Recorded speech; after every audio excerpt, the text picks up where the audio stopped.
so wintertime fishing doesn't suck as bad as I thought. I have got one on here, y'all, with the drop shot. Wintertime is 34 degrees out here, and we are on. Fish on. Is that a crappie? Look at that. Look at that thing. That ain't bad. Dude, I knew they had big fish in here. Wow. Dude, look at the size of that.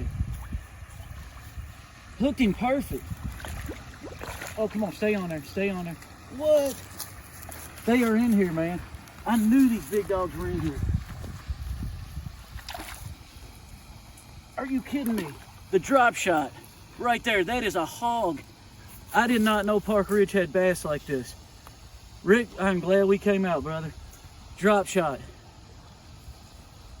They really do catch big ones in the wintertime. Guys, I want to show you what I used to catch that 4-pound bass. And when you're fishing urban areas like we do, the 4-pound bass is basically a unicorn. Most fish caught, we fish in places that are basically, they're runoff ponds, flood control. They're not meant to be fished in. They are, they're not stocked. Anytime there is any fishing, it's high pressured. But what I have found that works well when you're fishing like this in these places where it's almost impossible to catch bass, it's the drop shot. Right here, you just got your sinker, little lead up here, hook a worm, and you know, if you've been around fishing, you're familiar with this. I just now started using this, and I fell in love with this setup. I use it in the summertime when those fish aren't biting, which generally they're not biting very well when you're fishing in these ponds that we fish in.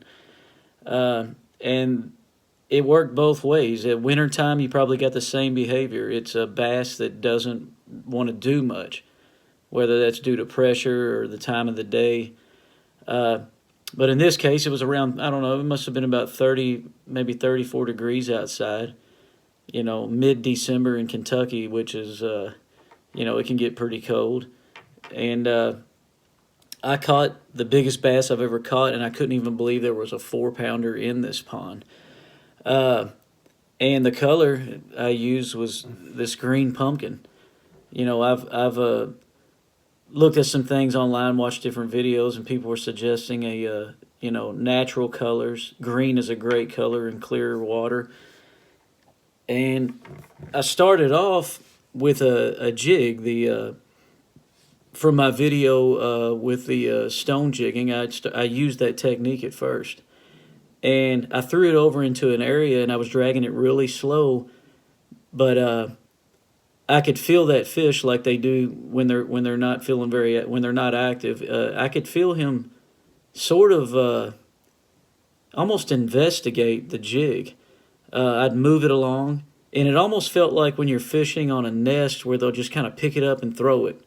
They're not really committed to the bite. That's when I decided, I thought, well, I'm going to change this up to a drop shot. And what I like about a drop shot, in fishing off the bank especially, is that a drop shot gives you the advantage that a boater might have, someone out in a boat. Someone in a boat can get over top of maybe a school of fish, and they can drop that in that area and keep that in that strike zone and just keep pestering these fish until they just can't stand it anymore, and they'll eventually bite the lure. The only way to fish from the bank like this, I mean, you could be off of a dock and drop down and you know, kind of work something in front of their face. Your other option off a bank is to throw a drop shot. Throw it out there, and if you got the patience, this works great. You throw it out there, you tighten up on everything, you know, and you just start working that worm up and down. And you can stay in that strike zone as long as you want. That's why this worked better than that jig today, because the jig, he was interested in the jig, but as I kept moving it, he didn't want to chase it very far at all. So I knew something was over there. So when I threw this over there with a little bit of patience, it took a while. I just kept working it until I guess the bass just couldn't resist anymore, this lunch sitting in front of their face right there, you know. And another thing that I do that people that drop shot fish do, there's nothing special about it. I like to use a weedless hook, for obvious reasons, keep you from getting hung up. A lot of people like to take and just hook it right through the nose with like a small hook. That does give it, a little more animation. But I have hooked more with a weedless hook. I've missed a lot of them with that small hook, and it might be due to just not experienced, little experience with the drop shot. But I've been able to hook them almost every time by using this, small offset hook, rigging it weedless style.